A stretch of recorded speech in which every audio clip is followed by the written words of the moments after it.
So the new Samsung Galaxy A37 5G and A57 5G are Samsung's new budget mid-range phones that compete with the Nothing Phone 4a, the Nothing Phone 4a Pro, the Pixel 10a, and lastly the iPhone 17e. But the thing is, with those new recent additions to the budget phone area, it's become a really competitive market. So let's get into why the Galaxy A37 5G and A57 5G might not be the best phones that you can get in this price point. And just to let everybody know, I'm going to shorten their names to A37 and A57.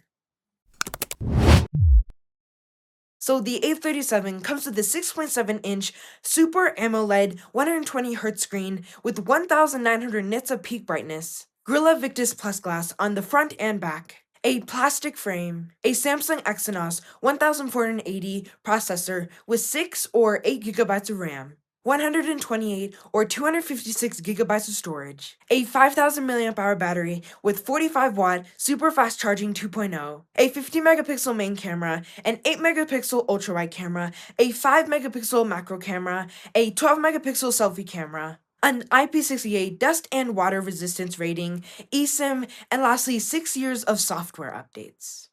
The A57 has the same storage options, charging, cameras, and software update years as the A37, but as for other things that are different on this phone, it's got a Super AMOLED Plus display with the same dimensions as the other phone, a metal frame instead of a plastic frame, a faster Samsung Exynos 1680 processor with 8 gigabytes of RAM, and lastly, this phone has Wi-Fi 6E and Bluetooth 6. I know that was a lot of specs to take in, but I just want to let you know what most of the specs on these phones are. So the A37 starts at $450 and the A57 starts at $550. Also, I almost forgot to mention, those prices are actually a $50 price bump since their previous gens. And they're also both coming to the US. So now we of course have to get to how these phones compare to some of their competitors. So the market that these new Samsung mid-range phones are coming into is pretty competitive with some new additions to this market. First, there's the Nothing Phone 4a, which is actually cheaper than both of these phones, at least according to the exchange rate, and even though this phone is cheaper than both of them, it feels like a better phone. Maybe it's just the styling that they gave it, or just the vibes, but it just seems better.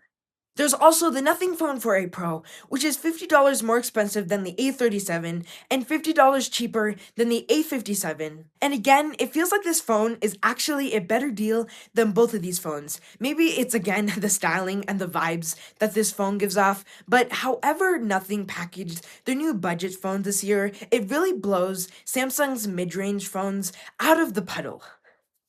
There's also, of course, the Pixel 10a, which also costs between both of those phones, and you might remember my video on it that I really felt like that phone was basically just the 9a. But now that the 9a is in the ring, it actually also feels like a better deal than both of these phones. And of course, we can't forget the iPhone 17e, which is $49 more expensive than the A57, but again, it feels like a better deal. Maybe it's that Apple ecosystem and the Apple packaging, but yeah. So with all that said, I feel like Samsung didn't do the best that they could have done with these budget phones. Maybe it's just the competition and how they look and just how they like integrate into their ecosystem, but these phones don't feel that competitive. So as you've probably gathered, I'm giving the Samsung Galaxy A37 5G and A57 5G a question mark because they don't seem like that great of phones and they don't even seem like that great of a deal of phones. And just as a quick side note, I would just like to let everybody know that I haven't actually tested these phones in real life, but hey, Samsung, if you're watching this, I would love to test these. So thank you so much for watching this video, and if you did enjoy this video, please consider pressing that beautiful subscribe button. Bye. Oh, yeah, I have more flowers. You want to smell one? Or just, I can bring all of them. Here.